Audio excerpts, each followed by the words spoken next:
It's Tiff here. We'll be reviewing some microbiology with you guys, but first I wanted to share with you guys the things that I'm using for review for the VTNE. So this is the Mosby Comprehensive Review book and then the question and answer book. I highly recommend these two because, for one, this is what Sam recommended and it's really good.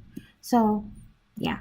And then also, if you guys want, there's an app called Pocket Prep that's really good too because it has daily questions and it tests you every day, and then you can also do practice exams.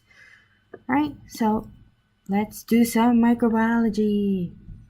Here are the objectives for today. Take a moment to read them. Presumptive identification. Determining the genus of a pathogenic organism is often possible by using just the staining and culture characteristics. This, therefore, gives enough information to a vet in order to develop a diagnostic and treatment plan. Gram staining and potassium hydroxide test. This is usually done after collecting a specimen and therefore inoculating it into culture media like blood agar. Therefore, next, it would be incubated for 18 to 24 hours and then checked for growth. If there is growth, then you could do the gram staining. Gram staining is the same technique we use for staining blood and ear cytologies. It just includes more steps. First is the primary stain, which is usually crystal violet. Then next is the mordant. That is grams iodine solution. Next is decolorizer, which is 95% ethanol or acetone. And last is counterstain. That is basic fuchsin or safranin. Once your stain has dried and put under the microscope, if you see that it is purple, it's usually gram positive. If it has stained red, it's gram negative. You would do a potassium hydroxide test to determine true gram status. That is, if you can't really determine whether it is gram positive or gram negative. You use a loop full of 3% potassium hydroxide solution and you mix it with a generous amount of colony growth.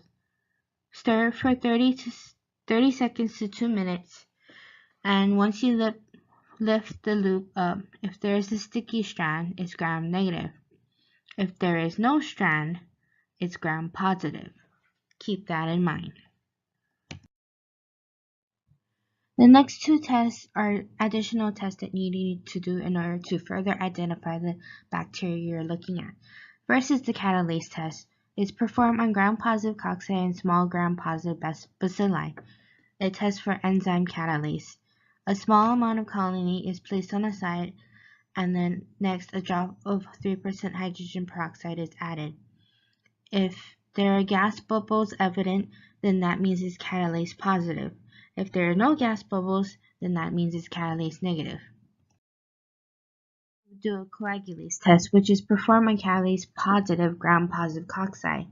A loop full of colony is emulsified in a drop of water or saline to create a thick suspension. Then a drop of rabbit or human plasma is added and stirred with a sterile loop.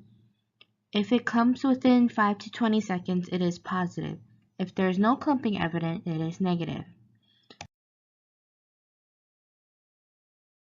You see this under your microscope slide, and it's purple and it's cocci. So it's gram positive cocci. Now take a moment to decide what tests you need to do to further identify this bacteria. Did you get catalase test and coagulase test? Then you are right. So when you get gram positive cocci, you want to further test with catalase and coagulase tests. And if they're both positive, you can go back to the flow chart and you'll find out that maybe the bacteria could be Staphylococcus aureus. I know this was short, but I hope it helped.